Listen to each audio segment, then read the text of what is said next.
Political tension in the Philippines today, a state coup attempt.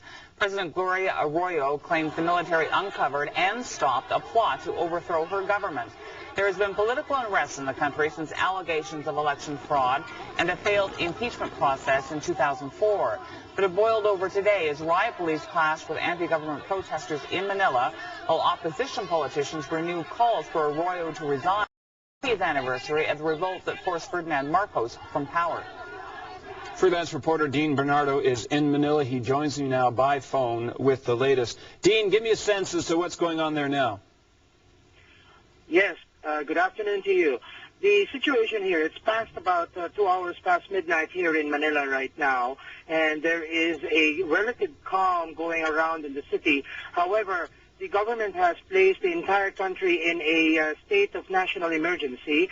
There is a heightened alert status here, more military checkpoints, more police checkpoints around and going into and out of the presidential palace and into the 4 military camps around the capital region. Unlike yesterday when there were reports of troop movements going in and about around the city, right now there is a relative calm, and it's quite peaceful. All of the rallies have been dispersed, and there are no sit-in rallies right now in any of those strategic places where former rallies have been held in the past few years. Dean, what can you tell us about the coup attempt, who was behind it, and what actually occurred?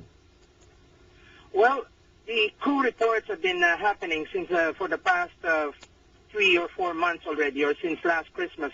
There have been talks since Mrs. Arroyo was implicated in alleged cheating in the 2004 national elections. There have been coups. Right now, yesterday, the one who was arrested, the Brigadier General in the elite Philippine Marines, was a former participant of a coup in 2003. He sworn allegiance a couple of years back after that coup and was reintegrated and was recently promoted into Brigadier General. Now, last night, intelligence report says that this Marine general approached the Chief of Staff of the Armed Forces and said that he is about to break away from the chain of command of the Armed Forces. And what they intended to do was that him and his troops would join the march and the rallies celebrating the 20th anniversary of the People Power Revolution today and yesterday. And because of this, the Armed Forces have said that this is a stage, a possibility for a coup attempt. And they placed the general under arrest and a member, the head of the Special Action Force of the Philippine National Police, the same group that quashed a Muslim insurrection in prison about a year ago. And after that, they placed the entire city into heightened alert, and additional forces were brought in to secure the presidential palace and the 4 military camps. Dean, I appreciate what you're saying, that there are no rallies on right now. As you were talking, we saw pictures of Corazon Aquino, who was part of one of the rallies. She called the current government a dictatorship. So even though there's been a crackdown on this one general, is this just the thin edge of the wedge? Is there enough political foment that this is going to continue after this date?